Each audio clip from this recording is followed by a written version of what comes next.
slides, please type in.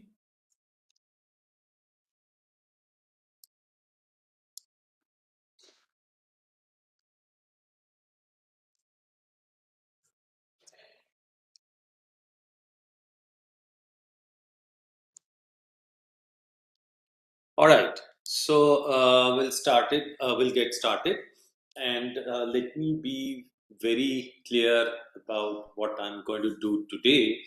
I'm going to discuss a topic on which I'm also fairly new. In fact, this whole business is fairly new uh, in the materials research domain.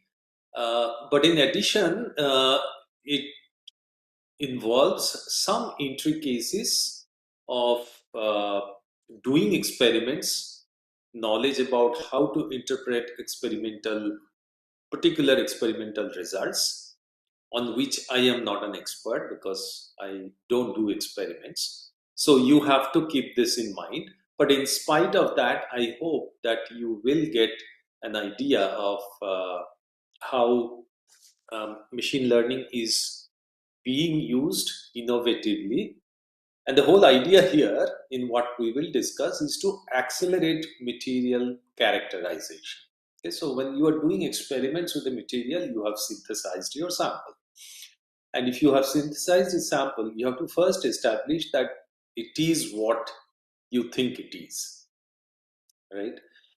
You can't just say that, oh, what I have is some oxide of iron. You have to prove that it's an oxide of iron. You have to prove that it has the correct stoichiometry and so on. Then you have to find out what is crystal structure is. That is it cubic? Is it tetragonal, hexagonal, etc., etc. Where are the atoms? What are the lattice constants?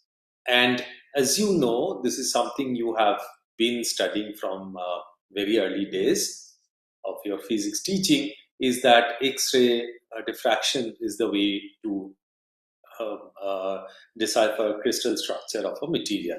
So this particular figure on the screen you have seen many times. So if you have incoming X-rays which get reflected by the lattice planes, and so you detect the scattered X-rays, and if 2 theta is the angle of scattering, then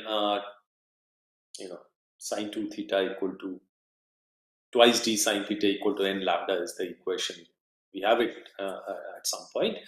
But and from that you can figure out what this d is, and if you know which direction, which crystallographic direction, which crystallographic planes you are looking at, from that you can figure out what the lattice constants are and so on.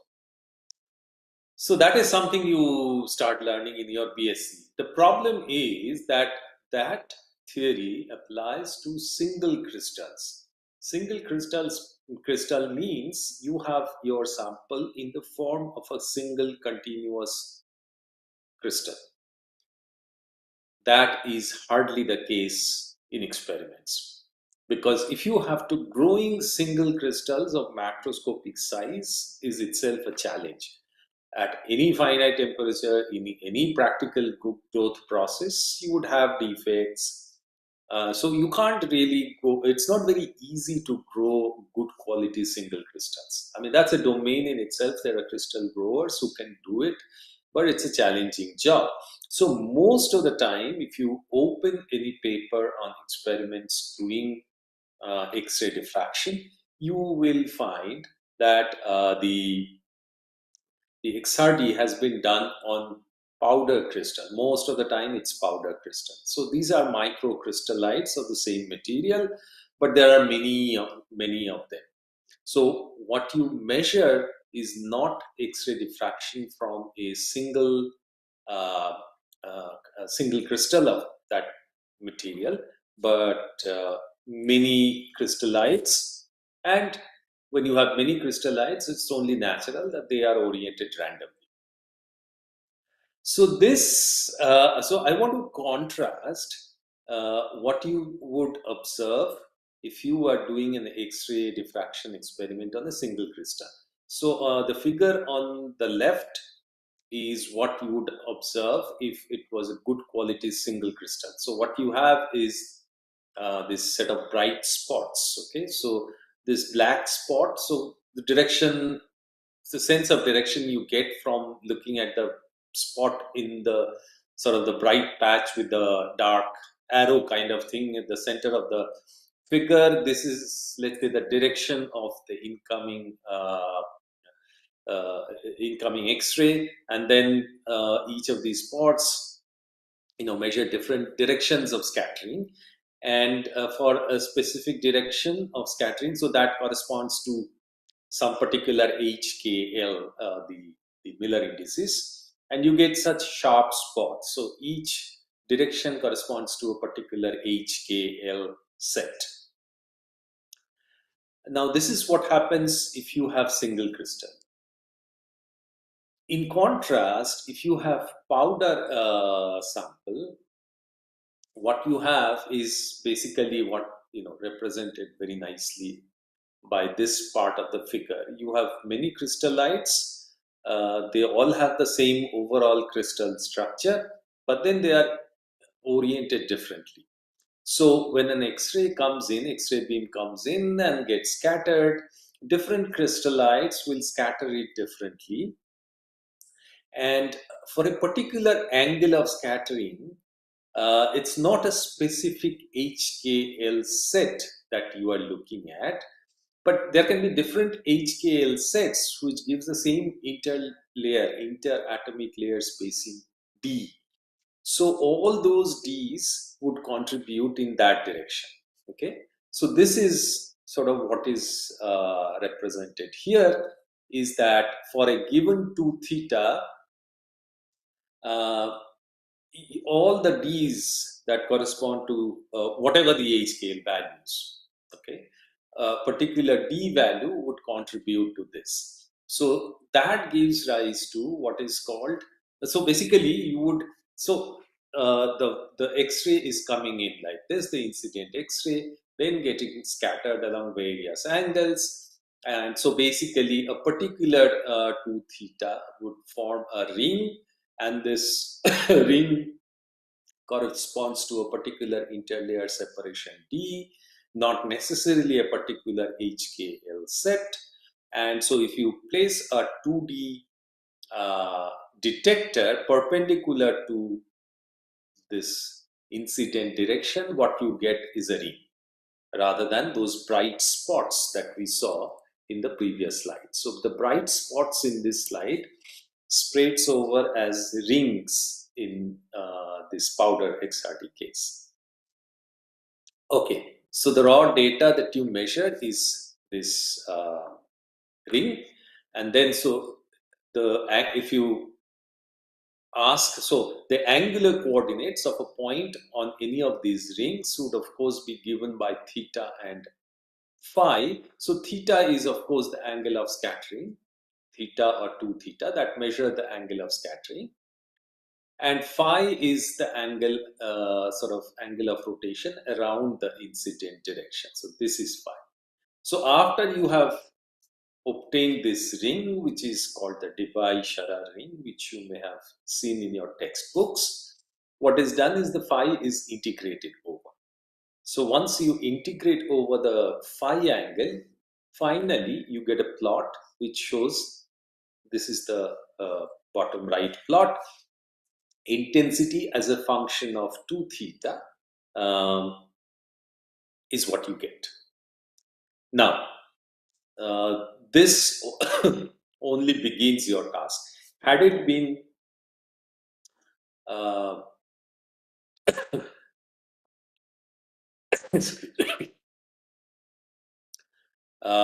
yeah, so what I'm trying to say is that you get intensity peaks as a function of 2 theta.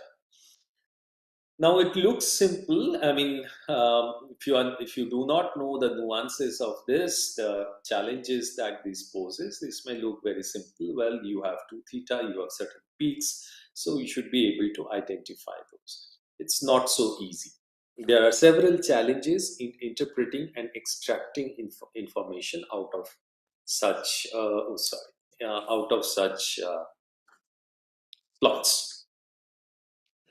Okay, before we get to the details of that, let me see what information we can obtain from single crystal XRD. Basically, single crystal XRD gives you all essential information about crystal structure. You can extract unit cell parameters, the space group, the atomic positions in the unit cell, bond, and obviously after that you can extract bond length, bond angles, coordination, thermal parameters like thermal broadening parameter and so on. So all of that, because it's a single crystal.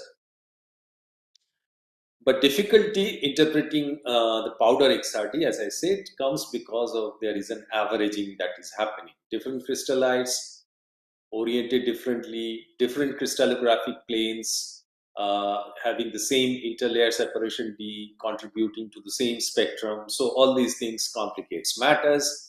In fact, particularly for higher values of 2 theta, there are peaks that overlap. Peaks coming from different HKL sets, they overlap.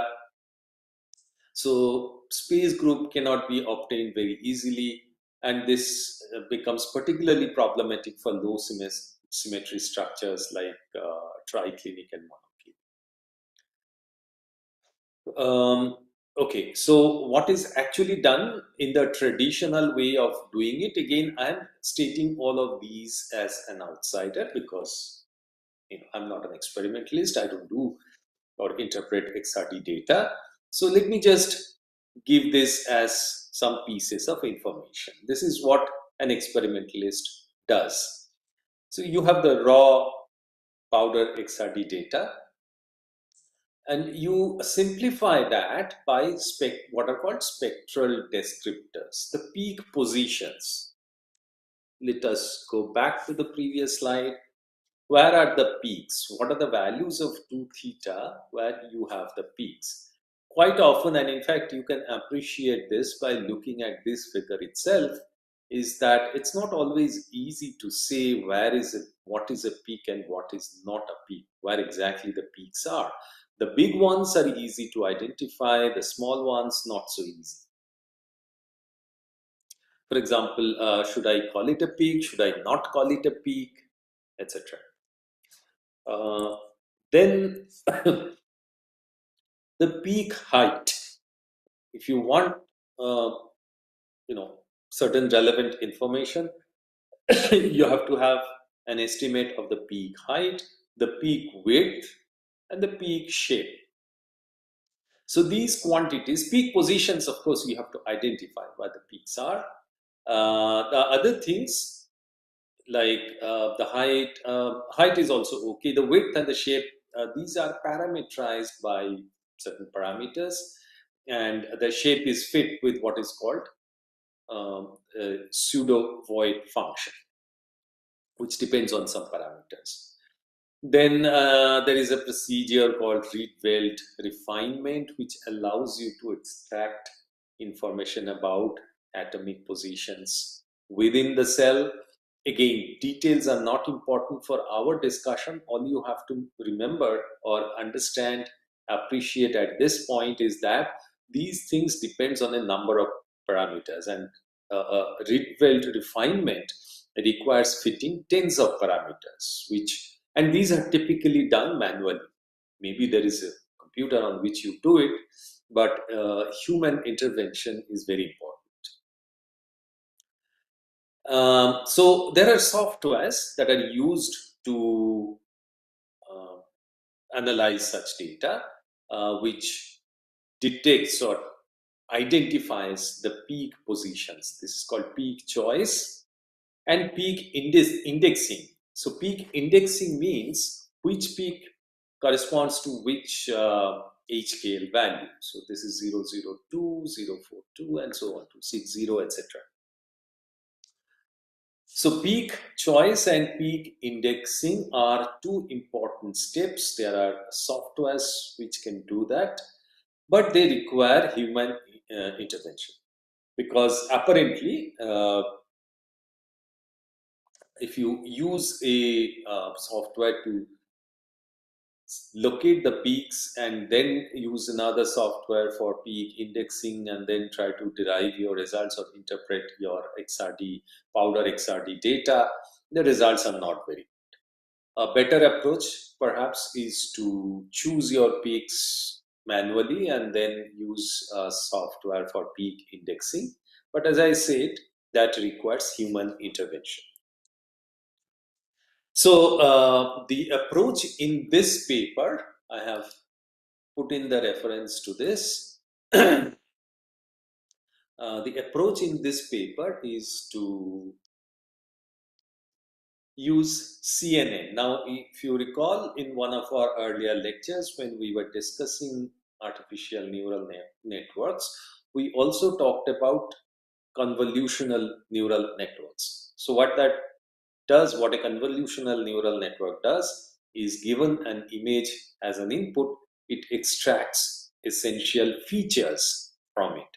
And as an example, in fact, Saurav was talking about these things. So what he explained to you, I'll just try to remind you, is that if you have a picture of let's say cat, you have to identify whether it's a cat or a dog. Now that cat could be located, so you have a certain, let's say square shaped image, square shaped photo given in terms of pixels, but the cat could be in this corner, cat could be in that corner, cat could be a big one, a big picture of a cat uh, filling up all the space available to you. Let's say it's an n by n pixel. So depending on all of these situations, you want to be able to identify a cat as a cat. So what you have to really do is you have to extract the essential features in the image of a cat so that you can identify it as a cat. Okay, the curves, the corners, etc.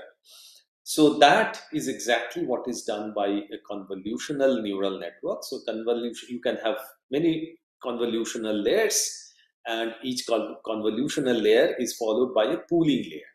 So what these authors did was to build a convolutional neural network.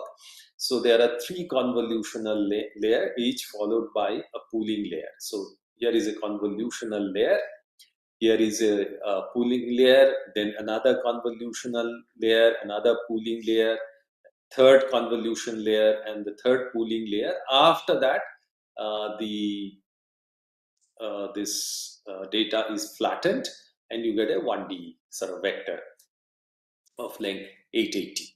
So what is the input to the first convolution layer? The input is the XRD data.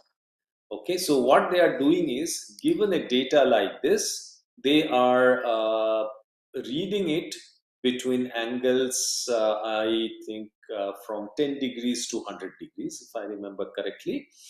And they are just treating it as a sort of image, and the pixel values are the intensities could be the pixel value. So all they have is image, is an image, and then on that image, so it's an image like this, and the length of that vector is whatever that is, 10,001.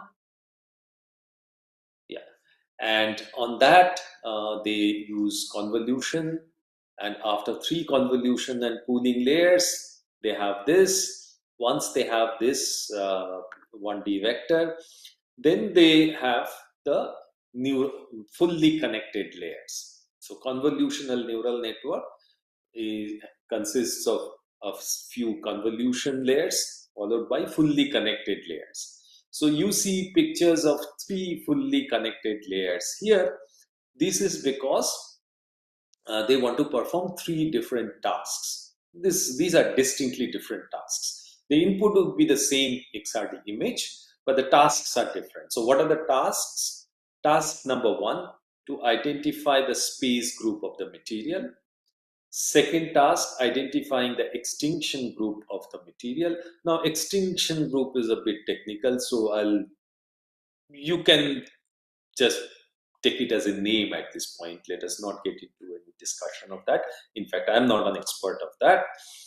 But broadly speaking, depending on crystal symmetry, the actual crystal structure, some of the HKL peaks would be missing, even though based on the crystal system, you would expect them to appear, and based on that symmetry, you can assign a group which is called extinction group to that crystal. So anyway, let us forget about the technicalities. You just take the piece of information that there is something called extinction group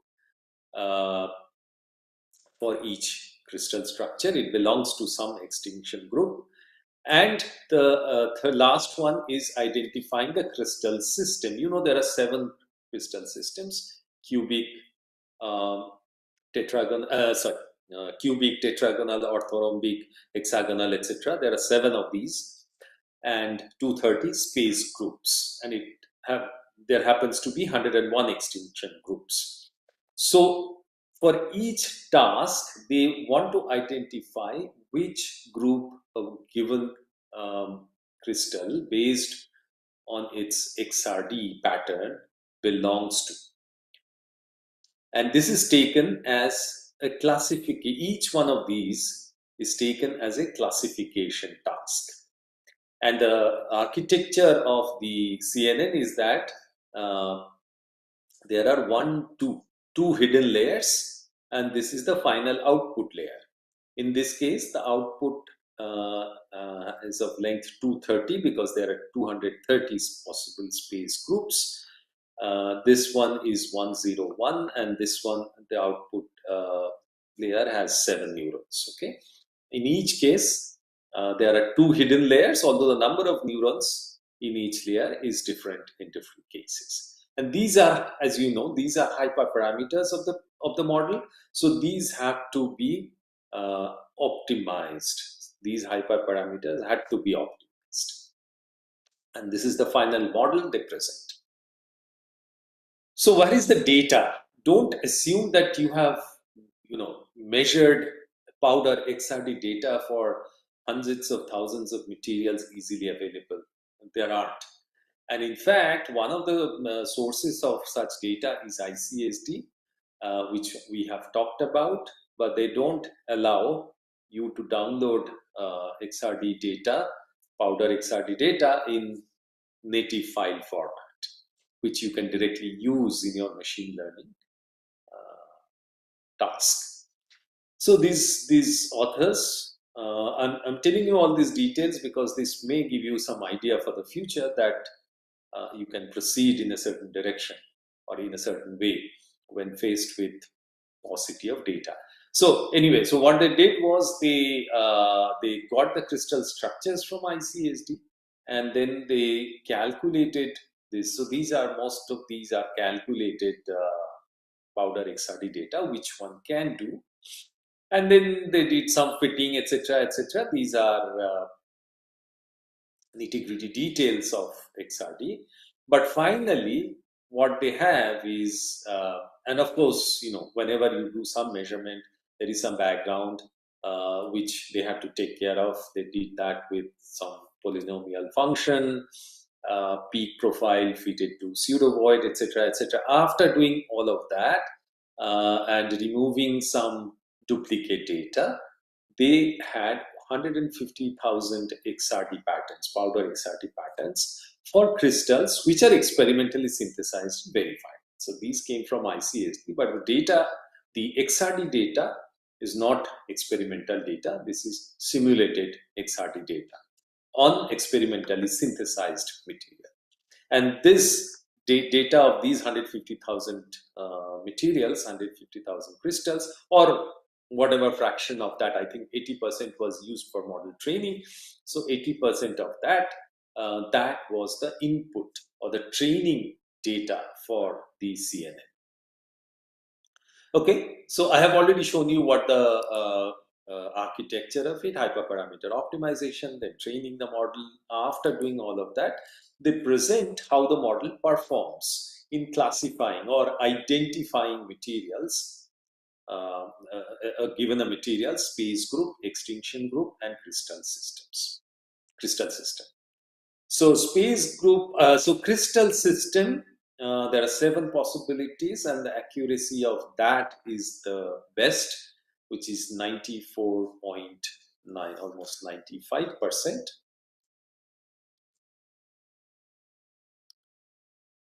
Um, yeah, and then extinction group is 83.83%, and space group is even lower, which is 81.14%. And what they claim is that accuracies for space group and extinction group classification is similar to expert human researcher. So apparently, human researcher, an expert human researcher, would identify the space group and extinction group of a material given an XRD pattern with such accuracy. So the model has not really improved upon that accuracy. Well, so what has it done? It has made it much faster. Of course, I mean, a human researcher would have to painstakingly go over each XRD, each new XRD pattern to identify uh, what space group or what extinction group it belongs to. Whereas once the model is trained, it would just, in a flash, so to say, would classify the pattern. So with that, let us take a look at what really this approach has achieved.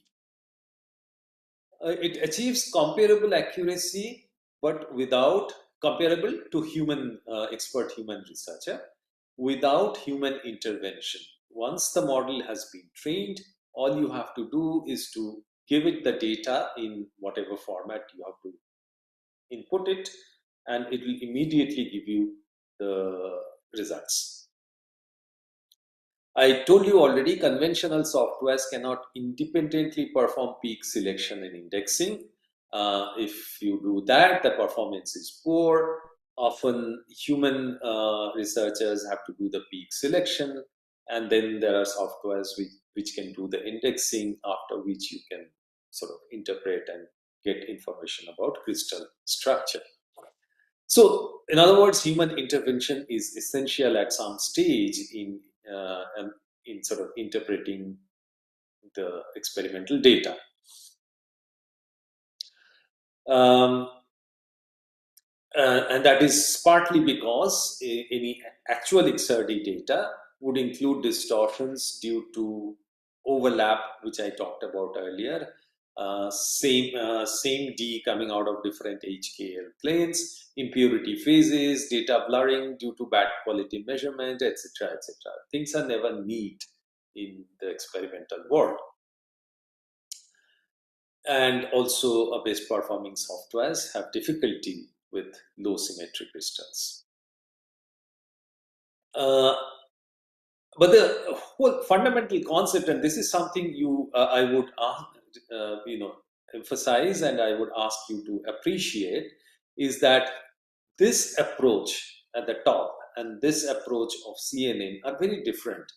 Whether it's human or the software, specially designed software for interpreting XRD data, the idea is that you identify the peak, that is peak selection, you index it, and then based on that, you do the analysis. So this peak selection and peak indexing are very important steps. CNN doesn't specifically do that. All it does is it just, you know, it knows what it extracts. It looks at the whole spectrum or the whole data, whole XRD pattern, and the convolution layers has learned what to extract out of it. Okay, it's not easily interpretable in that way, but the CNN has learned whatever features it has to extract from XRD data, and that is what I mean when I say that it performs classification by treating XRD data as an image and extracting essential patterns from it. And the next line is what the authors write. Precisely speaking, our CNN model competes with neither well trained experts nor the well-established indexing programs. So they are being a bit defensive here. Uh, they are claiming, and this paper is fairly old. It's like 2017. There have been other works since then. Uh, the assistance is intended either for non-experts, like if you give me an XRD data, I wouldn't have any clue how to interpret it, or for use with an auto peak search program. Okay, so auto peak search program doesn't work very well, as I said. So in such cases, this CNN would perform. It would perform roughly at the same level of accuracy as an expert human researcher. But of course, once you have the trained model, it would work much faster. In fact, the trained model is available. If you go to the paper, look at the supplementary information, they have given the model. So at any point of time, if you are interested, you should check this out. And there are subsequent works. I have a reference to one of those in the next down the line, a few slides down the line. Now, so this discussion so far was ICSD materials. There are some training set materials, there are test set materials, and this previous table that I showed you tells you how the model performs under test set materials. What they did was something more interesting. So material databases often, and in fact I have shown you, if you go back to some of our early slides when I was talking about databases, I told you about prototypes. There may be some structure which sort of is representative, taken as a representative of crystal structures. There can be several materials which have exactly the same arrangement of atoms, same crystal symmetry, except that the atoms are different. So this one of these structures, one of these materials is, say, to define a prototype structure. And the structures, all these hundreds of thousands of structures in ICSD are classified into, I forget the exact number, but 9,000 something prototypes. I forget the exact number. Let me see if I can easily figure it out. Otherwise, you will find it in the paper. 9,093 prototypes as of 2017. I don't know if they have more prototypes now, but when this work was done, all the structures in ICSD were clubbed under one of the 9,093 prototypes. But then there are a few materials which do not belong to any prototypes, and they chose two of such materials. So one is calcium, barium, silicon, nitrogen, oxygen kind of material. The other is some combination of barium, silicon, aluminum, oxygen, nitrogen in this specific stoichiometries. Okay, this and this. We'll encounter these down the line also. So in this CNN model, so what is it? So independently by human researchers with the aid of conventional softwares, the crystal structures of these materials had been established. And with that knowledge, they were trying to see how the CNN performs on these materials. So that is the problem here. Independently, their crystal structure has been verified, established from powder XRD. Now, the authors are trying to apply their CNN to predict the crystal symmetry, space group, etc. Turns out the CNN predicted the correct crystal system. I don't know what the system is. I don't think they mentioned. That is not the point. So it is one of those 7 crystal systems. So that was correctly identified by the CNN, but it failed in identifying space group and extinction group of these materials. So beyond the calculated XRD, powder XRD patterns of ICSD materials that belong to one of those protocols, this model performed moderately. It worked in some cases, in one case, failed in other cases. That was the status of things in 2017. Now, there have been a few works after this. I cannot discuss all of them, but I'll take up this second work. Let me see if I can find out which year this was. Just a minute.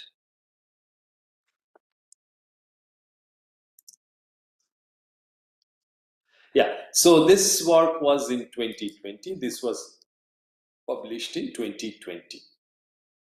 And before I go on to discuss what the authors have done in this paper, let me quote them, and it is sort of comes as a caveat within the first 2 pages of their paper.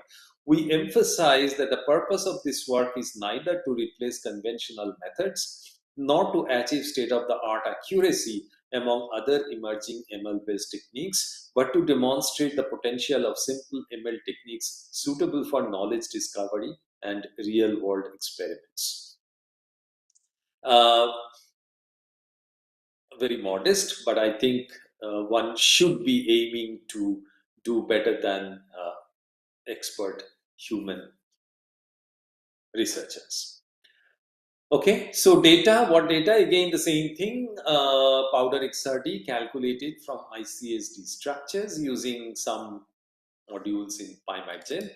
I have not done it because I never needed to do it, but those of you who are interested can try to play with PyMatGen and see what features, what functions in PyMatGen you have, which can allow you generating powder XRD given a crystal structure. But unlike the previous work, these authors do not treat the XRD data as image. So there is no CNN, no neural network. So they are using very conventional statistical learning models. In fact, I'll come to that in the next couple of slides. What are the features? So they look at this spectrum, this XRD data. They identify the peaks and locate the peak positions in, say, 2 theta, in values of 2 theta. So positions of the first 10 peaks in the low theta range. Okay, so that is one of the features, or 10 of the 10 features came from there. The second second information they used is the total number of peaks in the range 2 theta between 0 and 90. So an 11-dimensional feature space. And as you see, it requires them to identify the peak positions.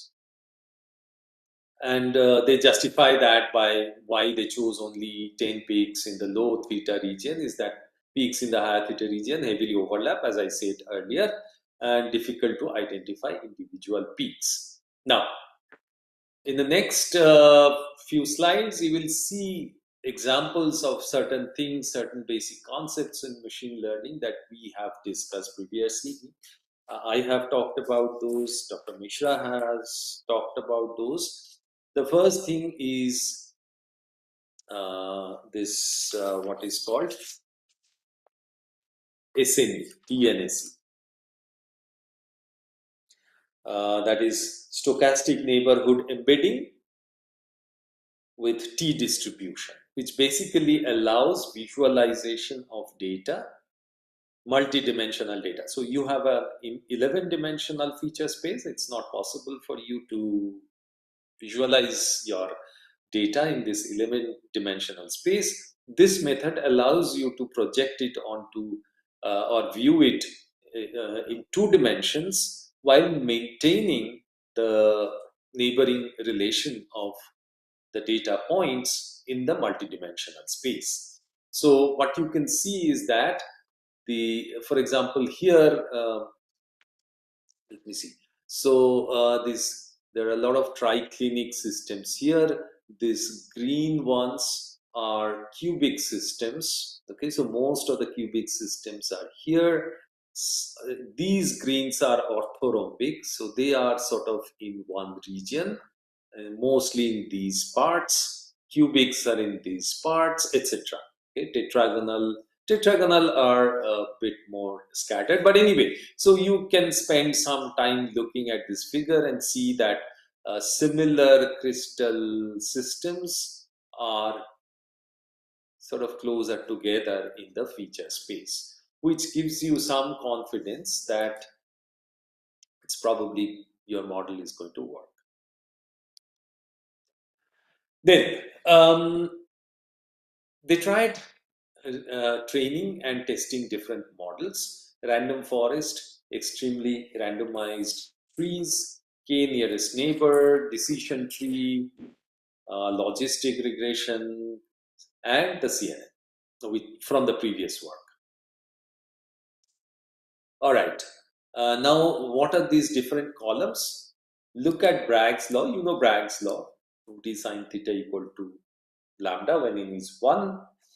So this same information can be, sine theta can be, or the information about theta can be expressed equivalently in terms of d, or 1 over d, or 1 over d square, or the scattering vector length q, which is basically 4 pi sine theta over lambda. So they all contain the same information, and you can locate the position, or you can indicate the position of the peaks in whatever way you want, either in terms of 2 theta or d, or 1 over d and 1 over d squared q. And the accuracies mentioned here in each column is, so this column is when the peak positions are indicated by 2 theta. In this column they are indicated by d, etc., etc. The rest is obvious. And you see the extremely randomized trees model is the one that gives the highest accuracy in every case. So they chose to work with that. And with that, here are the confusion matrix. We had talked about confusion matrix only in the context of binary classification. So first, let us look at the bottom figure, which is the classification for crystal system. So it's a 7-way classification task: triclinic, monoclinic, orthorhombic, tetragonal, trigonal, hexagonal, cubic. These are the 7 crystal systems, and how well materials in these crystal systems are being classified correctly is what this, or correctly or wrongly, is what this confusion matrix tells you. It's just an extension of a confusion matrix of binary classification. And as you see that cubic systems are well classified, more than 99% accuracy, whereas when you go to monoclinic or triclinic, it drops, particularly for triclinic. It's quite poor indeed. These two are confusion matrices for space group classification.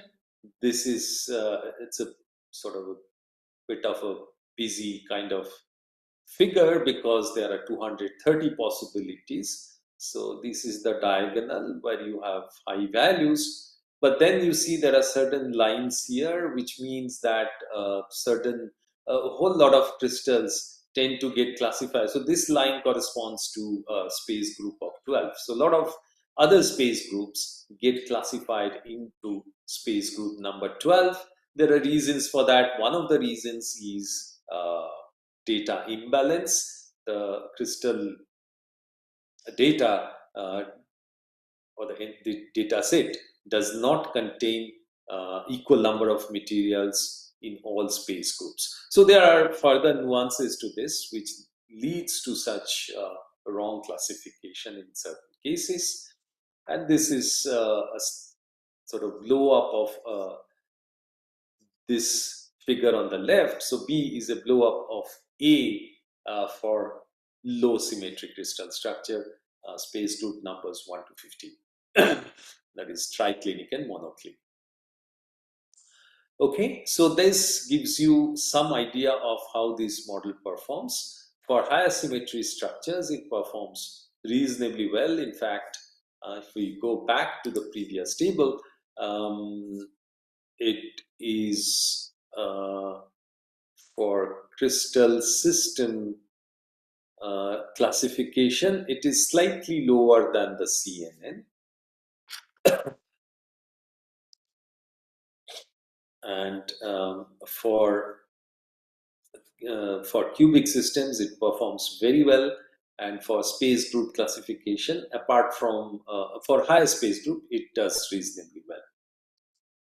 Okay, so these authors also again go to these new materials. So these are specific materials in the classes I showed you previously. So this is the first material in the slide. I'll go back to that slide again. Is from this class, this family, and the second material is from this family. So these are the two materials they work with, and what they claim is that the extremely randomized trees model correctly predict the crystal system and also the space group, which the CNN could not. So that is some improvement on the CNN. Although CNN is a very elaborate model, it could not place this material in the correct space group, but the not random forest, the extremely randomized trees did classify it correctly. Okay. Yeah. So there was a few years, I forget which year was this. This is that paper. Later, CNN gets an accuracy of 89% for space group prediction. The first CNN I showed you, that gets 81%, remember? And a later CNN gets an accuracy of 89% for space group prediction. And this is the reference for that second CNN model. You may have a look at it, what has changed from the first model to the second model. So far we have discussed interpretation of XRD data. So whether even if the accuracy is the same, but the second CNN model I mentioned here has actually improved accuracy. But even if at the same accuracy as a human researcher, such trained models can significantly improve upon or accelerate characterization of such materials data. Okay, so XRD is a very common experiment that one has to do to characterize materials. And let us take the example of this tree-based models. Model training in whatever computer they did, they have given some specifications. You have look at that paper. But the model training with all these data took them a few minutes, and the prediction for a single material happens in a matter of milliseconds.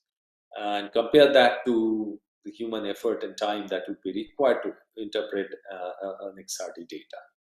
So this is what we are looking at.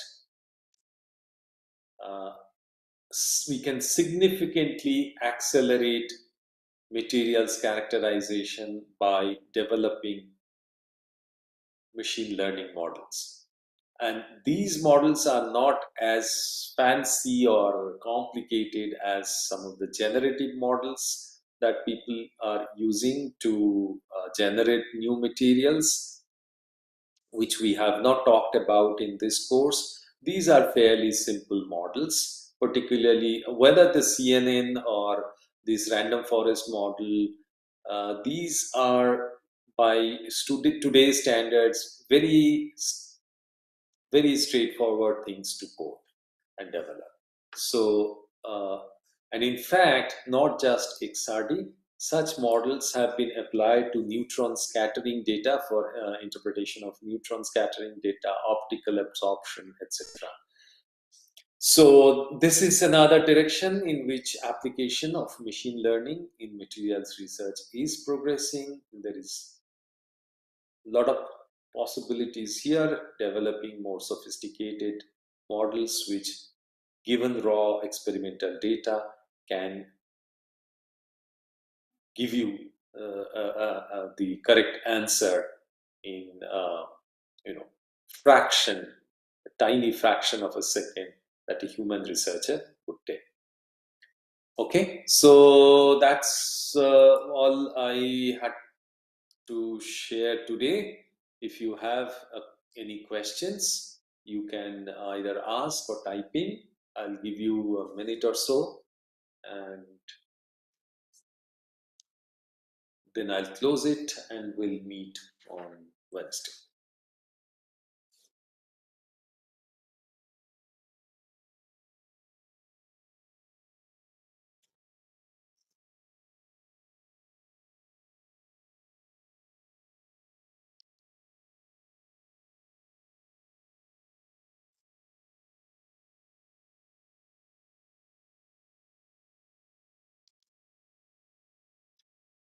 Okay, so we'll meet on Wednesday then.